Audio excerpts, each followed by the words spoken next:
ஓம் ஸ்ரீ சாய்ராம். எல்லோரும் இன்புற்றிருக்க நினைப்பதுவே இல்லாமல் வேறொன்றியேன் பராபரமே.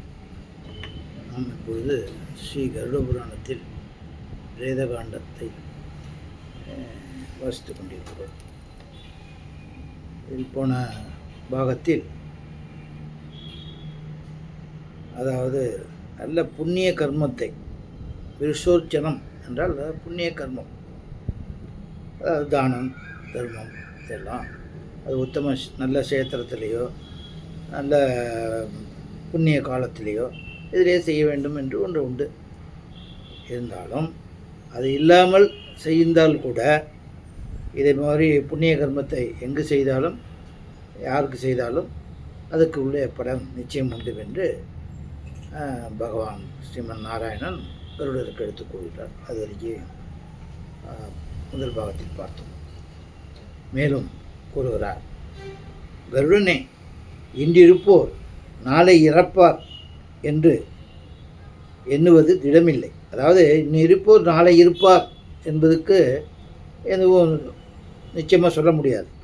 மனித உடல் அனித்தியமாகையால் நல்ல காரியங்களையும் நற்செயல்களையும் நாளை செய்து கொள்வோம்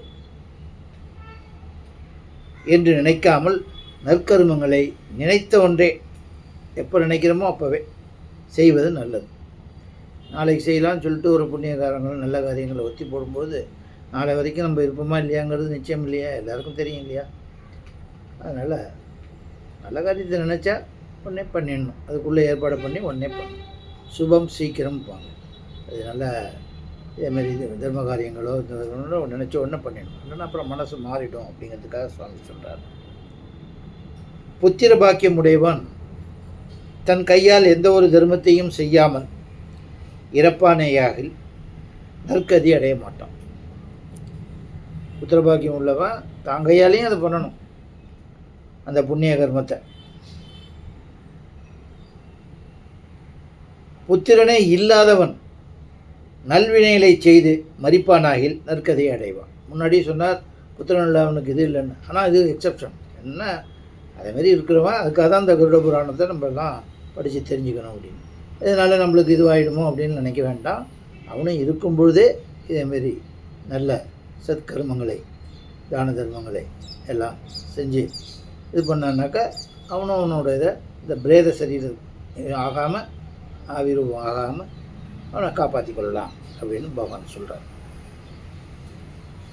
அதனால் புத்திரனே இல்லாதவன் நல்லவினை செய்து மரிப்பானாகில் நற்கதியை அடைவான்.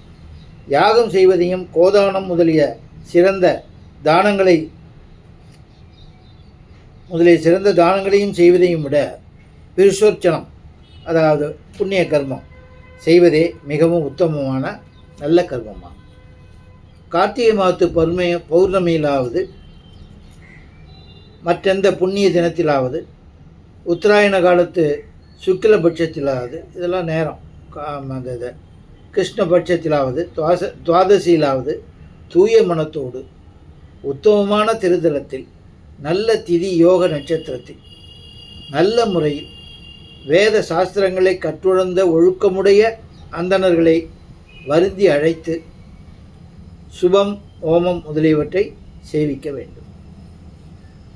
மேலும் தன்னை தூய்மையாளனாக செய்து கொண்டு நவகிரகங்களையும் பூஜித்து மாதுர் தேவதைகளையும் அர்ச்சனை செய்து கொண்டு பூர்ணாகுதி கொடுத்து மகாவிஷ்ணுவை குறித்து ஸ்ராத்தம் செய்து மந்திர நீரால் ரிஷபக்கன்று ஒன்றை நீராட்டி ஆடை ஆபரணம் கந்த புஷ்பங்களால், அதாவது மனம் தரும் புஷ்பங்களால் நன்றாக அலங்கரித்து மேலும் 4 ஆண் கன்றுகளோடு அந்த காளை கன்றானது அக்கினியை வலமரச் செய்து வடதிசை நோக்கி நின்று அந்த ரிஷபக்கன்றை நோக்கி, தர்மமே, நீயே ரிஷபமானாய்,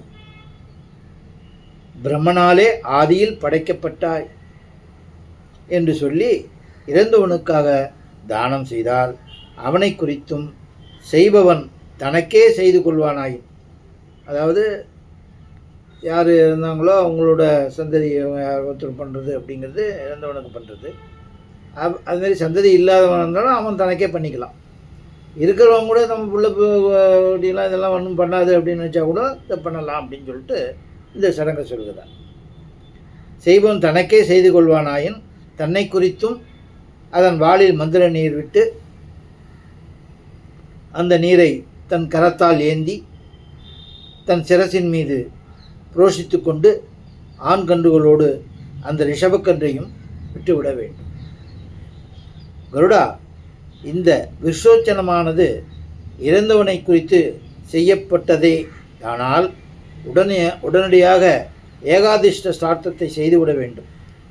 இரவாதிருப்பவன் தனக்கு தானாகவே செய்து கொள்வானாயின் தனக்கு பிரியமாக இருக்கும் நற்பொருள்களை அந்தணருக்கு தானமாக கொடுக்க வேண்டும். விஸ்வோச்சனம் செய்யாவிட்டால் பிரேத ஜென்மம் பற்றாமல் விடாது.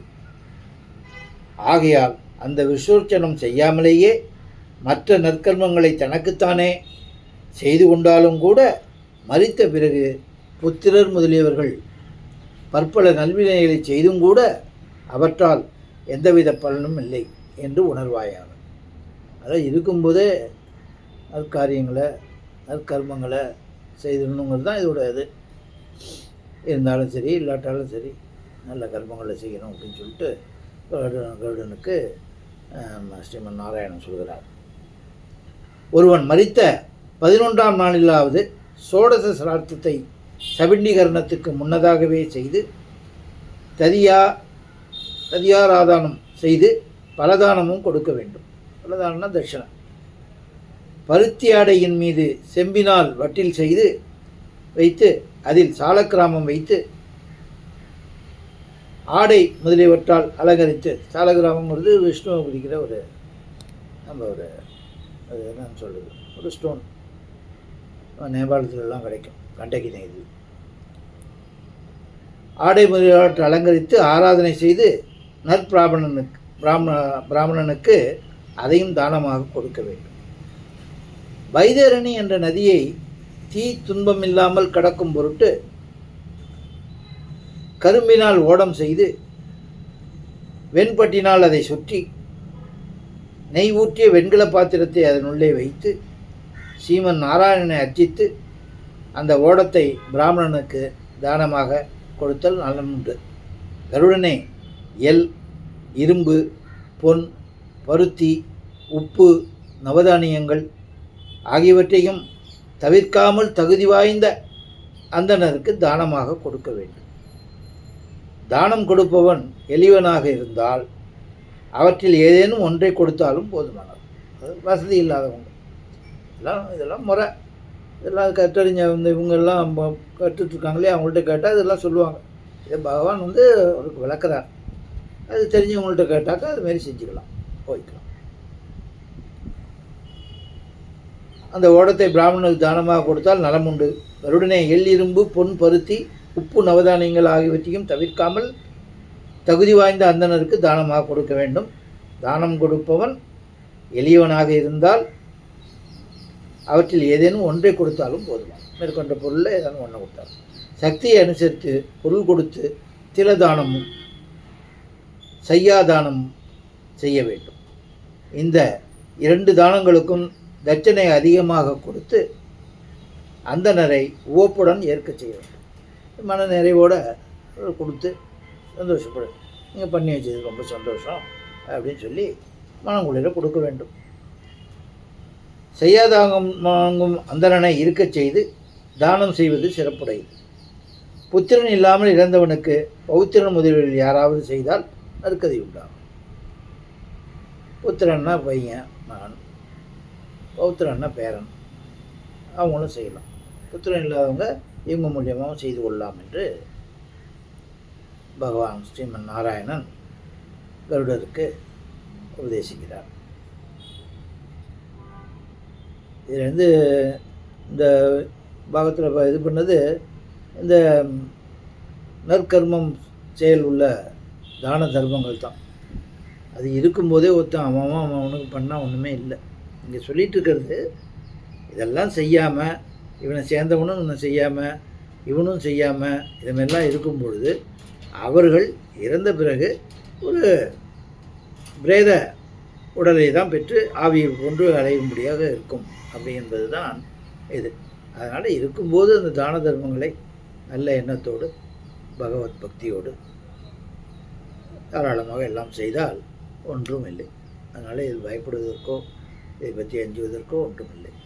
இருக்கும்பொழுது தனக்கு உள்ளது தனக்கு மட்டும்தான் என்று தன் சுயநலமாகவே வாழ்ந்து போகக்கூடாது என்பது தான். ஏன்னா பகவான் படைத்ததையெல்லாம் நம்மளது இல்லை, நம்ம சொந்தம் கொண்டாடிக்கிறோமே தவிர எல்லாம் அவர் படைத்தது.